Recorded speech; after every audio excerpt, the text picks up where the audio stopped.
Sahabat pemirsa yang berbahagia, Indonesia sudah berada dalam resesi ekonomi, bahkan dunia saat ini.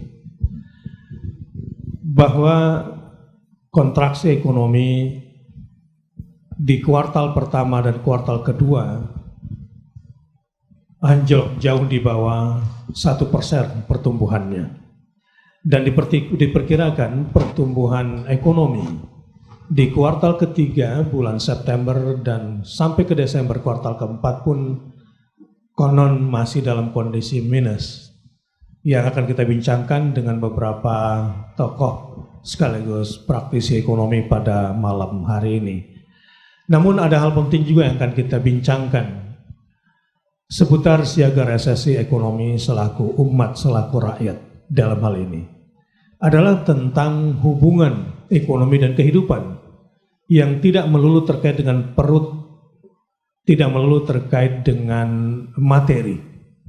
Adalah happiness atau as-sa'adah. Di dalam Islam, ekonomi terkait pada dua hal ketika dikaitkan pada kehidupan. Yang pertama adalah as-sa'adah, yang kedua adalah hayatan thayyibah. Ayat-ayat tentang sa'adah atau happiness dan ayat-ayat tentang hayatan thayyibah atau well-being. Tentu kalau kita bicara tentang kebahagiaan itu terkait dengan masalah hati, masalah jiwa. Meskipun tak sempurna sandang, pangan, papan, dan kelebihan-kelebihan lain, tetapi jiwa bahagia itu adalah sebuah nikmat yang besar.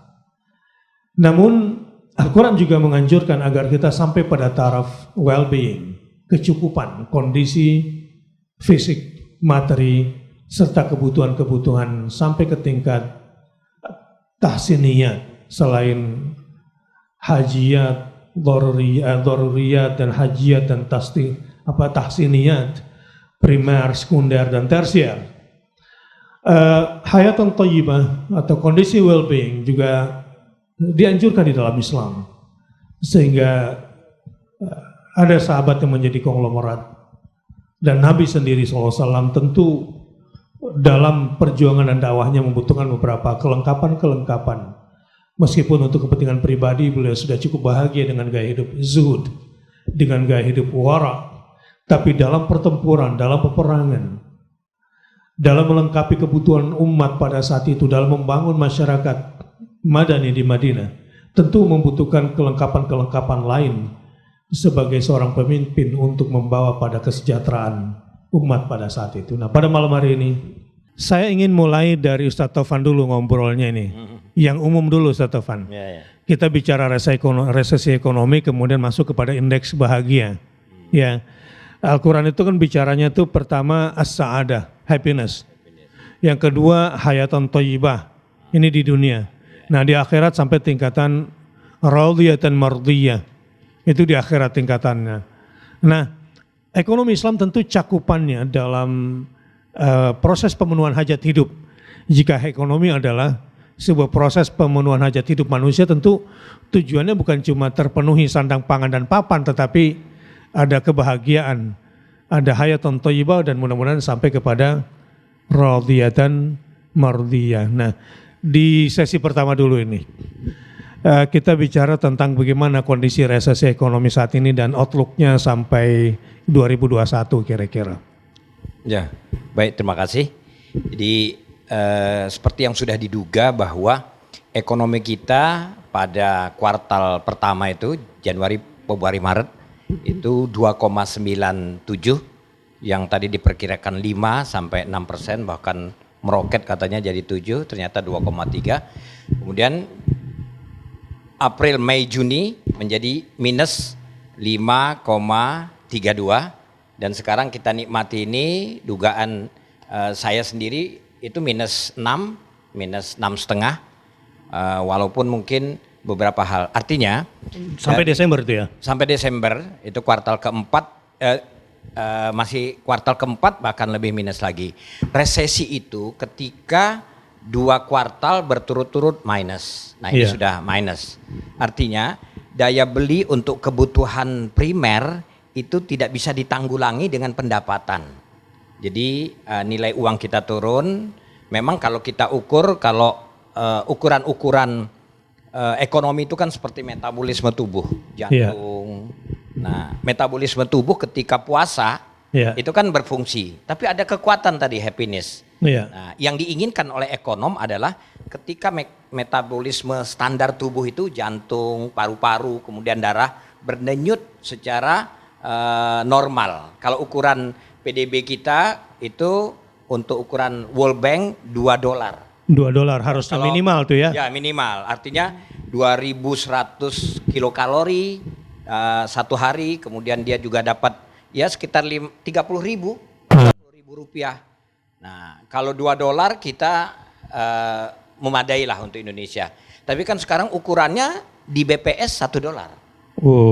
Jadi kemiskinan hanya sekitar 11 juta. Kalau saya hitung kalau dengan dolar, $2 bisa 42 juta.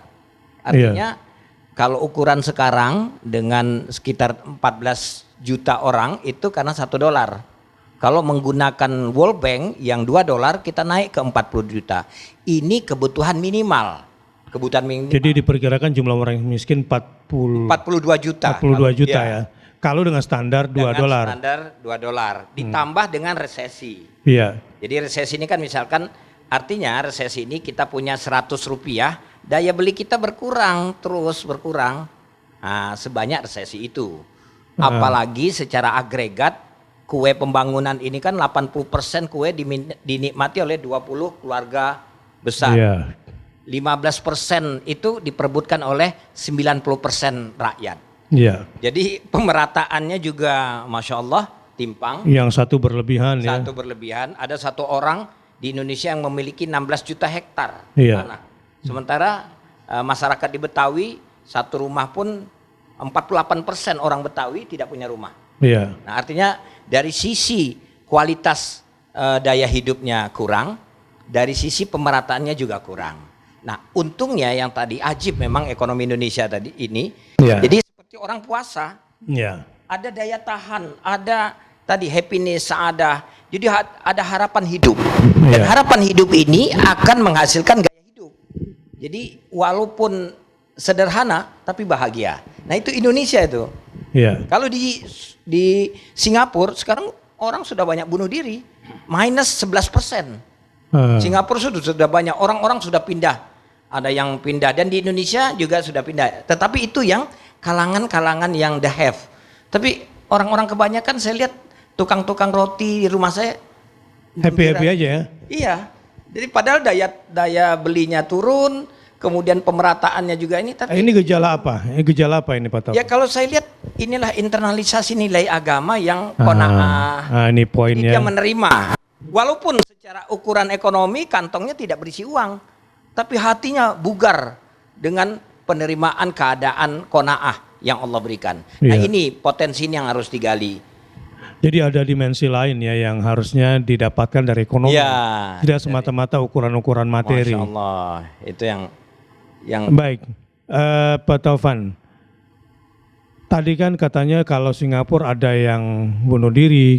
Di Indonesia sebagian the have-nya juga mungkin juga mengalami depresi ya dengan situasi seperti ini. Berarti sisi penting lain yang harus juga dipenuhi dalam kondisi seperti ini adalah rasa qanaah, rasa puas terhadap yang sudah ditetapkan oleh Allah Subhanahu wa taala gitu ya. Ya, betul. Kaitannya nanti ini rasa qanaah dengan sikap ekonomi seseorang atau sikap individu dalam berekonomi dengan qanaah sebetulnya sangat kuat. Apa penjelasannya bagaimana? Pertama, kita tidak merasa putus asa terhadap keadaan yang terus terpuruk. Selalu ada harapan. Selalu ada harapan. Jadi padahal bekal untuk happiness itu kan orang merasa cukup dengan yang ada.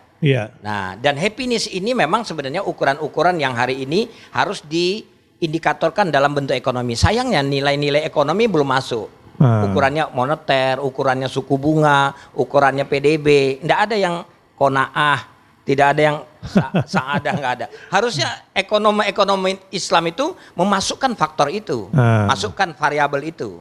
Karena contoh saja, saya beberapa kali ke Pakistan, walaupun mereka itu ya sederhana, Iya. tapi mereka semangat untuk beribadahnya luar biasa.